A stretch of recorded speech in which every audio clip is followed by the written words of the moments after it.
تصميمات العربيات ال SUV وخصوصا الموديلات العالية بشكل واضح عن الأرض فيهم ميزة جميلة جدا، وهي إنهم بيدوا حضور قوي للعربية على الطريق. حاجة تانية خالص بقى غير العربيات السبورت اللي بنحبها، بتحس كده إنك مدير الطريق من جوه الكابينة اللي شايفك كل حاجة من فوق. في الفيديو ده هنعمل حاجة مختلفة، هيكون بستايل التوب 10. هنتكلم عن 10 عربيات أو دبابات بقى، لأن الأحجام والأوزان هتقعد تزيد موديل ورا التاني لحد ما نوصل لمستوى الوحش. فعايزك توقف الفيديو هنا وتكتب لنا ايه النسخ الضخمة جدا جدا اللي جت في دماغك وشايف انها تستحق تكون المركز الاول في الفيديو ده. فتعال نبدأ في المركز الاخير مع اول موديل SUV من شركة رولز رويس، وهي كولينن. وهنا الاسم جاي من اسم اضخم ماسة موجودة في العالم، والماسة دي ليها قصة قوية جدا لأنهم اكتشفوها في منجم في جنوب أفريقيا، وحاليا موجودة في مجوهرات الملكة في إنجلترا. مرة مدير رولز رويس طلع قالك إحنا ملناش منافسين وموديلاتنا لا تقارن إلا باليخوت. وحقيقي كولينن ينفع أقول عليها يخت ماشي على الأرض، لأن وزنها 2 طن ونص، بس ده عادي دلوقتي مع وجود فئة الفول سايز SUV،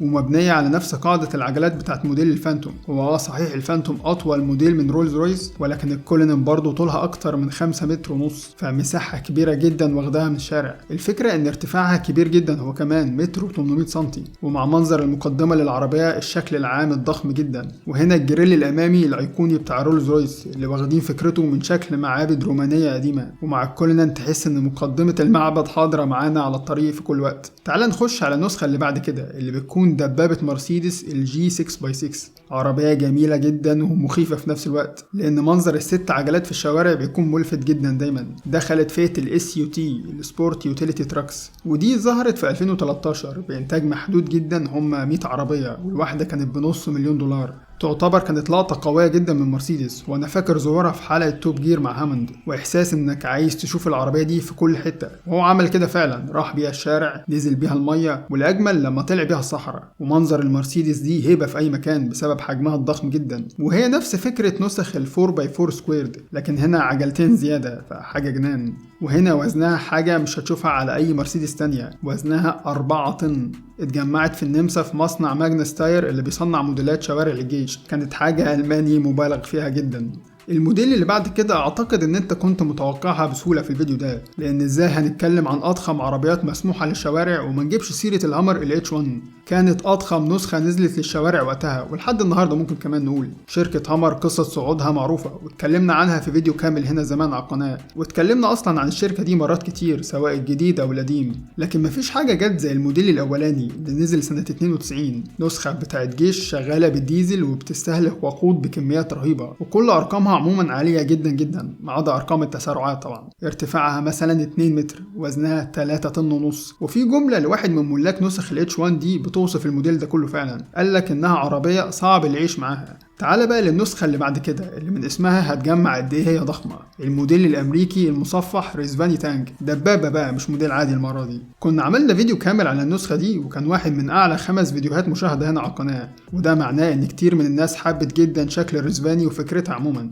هنا صاحب الشركة فراس ريزفاني اللي مسمي العلامة على اسم عيلته، بيقول انه بيوفر عربية فيها خدمة الحماية المكتملة على الطريق، بتكون مصفحة وماسكات ابوابها كهرباء، وكمان متزودة بموتور شديد جدا يخرجها عن اي حواجز. عليها محرك V8 6400 سي سي من هيمي، ومتاح كمان نسخ الهيل كات بقوة 700 حصان، وهي تعتبر تجميع أصلا، واخدة قاعدة عجلات الجيب رانجلر وقطع كتير من كذا مصنع تاني. الفكرة هنا كلها في التصميم اللي مديها شكل مضلع ملفت جدا، فنسخة هيبة صوت وصورة صراحة، وده اللي خلى مغنيين راب ومشاهير كتير بره في أمريكا يشتروها. النسخة العادية ب150 ألف دولار، والنسخة بتاعت الفئة العسكرية ب300 ألف دولار، وهي تعتبر مش قديمة، ظهرت من 5 سنين لكن شكلها معروف لناس كتير. وهي الموديلات الأمريكاني من زمان وأبعادها أكبر من الكل، وفئة البيك اب دي بيحبوها جدا هناك، بس أوقات الموضوع بيخرج عن السيطرة شوية، زي اللي حصل مع موديل الفورد ال F650. تحسها فورد واخدة سترويدز، وهي فورد بتنزل بكذا مستوى من سلسلة الاف المشهورة عندهم، الستاندرد ال F150 اللي أساسا أنا بحسها ضخمة جدا، نقعد نعلى بال F250 وال F350. كل ده امكانيات الموديل بتقعد تزيد، خصوصا في القدرة على الدفع، لحد ما نوصل لل F650، والحلقة الأخيرة بقى خالص ال F750. الشكلين دول الشركة أصلا مش بتوفرهم للأشخاص العاديين، لأنها بتكون عربيات هيفي ديوتي سواء نقل أو إسعاف، وحتى ما بتجيش من المصنع بالصندوق اللي ورا ده. لكن في شركة تعديل في أمريكا عملت مجموعة عربيات حاجة تحت الطلب، وحولت ال F650 لنسخ فخمة جدا. موديلات ضخمة دي كلمة قليلة عليها فعلا، لأن وزنها 4 طن وارتفاعها أكتر من 3 متر. الطلوع ليها بيكون بدرجات سلالم زي ما تكون سوبر جيت. كل حاجة حجمها تقريبا ضعف العادي، العجلات والرفارف، الاكسدام الأمامي اللي لو خبطت بيه عربية تانية هينهيها، وحتى خزان الوقود اللي بالاحتياطي يوصل سعته ل 400 لتر. وهنا شغالة بمحرك V8 بالديزل، ومفيش بقى كلام كتير يتقال عليها أصلا، ده منظرها لوحده بيتكلم. خلينا نروح بقى للتوب 3، الثلاث مراكز الأولى معانا في الفيديو ده، عمالقة الشارع اللي مستحيل تشوفهم أبدا. فتعالى نبدأ برقم 3، وهي نسخة مدرعة من تعديل شركة أمريكاني، واسم الموديل راينو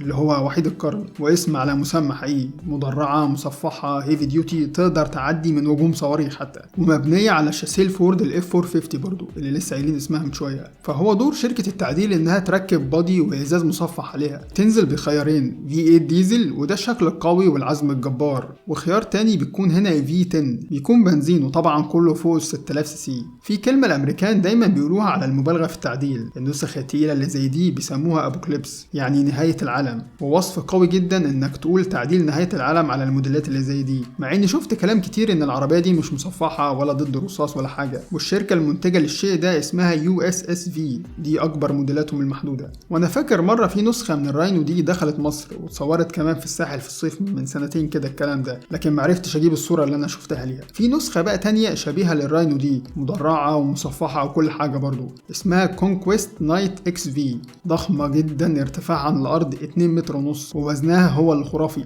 9 طن، كأتقل حاجة احنا قلناها في الفيديو لحد دلوقتي. فنسخة مبالغ في تعديلها وتوفير وسائل امان اللي راكبها كأنه مستهدف بالنووي مثلا. فالعربية اللي في المركز الثاني انا اعتقد ان انت مستني تسمع الكلام عنها، وبديهي اتكلمنا عن اضخم عربيات للشارع نتكلم عن الملك بتاعهم بقى، موديل كارلمان كينج. كانت نسخة مثيرة للجدل وقت ظهورها في 2017، ومش عايز الكلام يكون مكرر لكنها برضو واخدين شاسيه ال F450. هي تحسها لعبة انتاج محدود وبتصميمات غريبة والتسويق رهيب جدا من خلال شكلها بس. السعر المرة دي وصل ل1,000,000 وهي الشركة المنتجة من الامارات، والنسخ بتتجمع في ايطاليا. الفكرة انها فضلت للعرض بس ما ظهرتش حتى في شوارع عامة، كان خروج لها للتصوير دعاية زي اعلان الصحراء اللي عملوه ليها. فعربية كل تفاصيلها غريبة جدا، من اول التصميم كله اللي واخد شكل مجوهرات، بالمقدمة الغضبانة جدا والفوانيس الحادة جدا جدا، مرورا بالانتيريور اللي زي ما تكون قصر جوه العربية. لكن اغرب حاجة فعلا ان في جنب للعربية من ناحية السواق مفيش فيه غير باب واحد،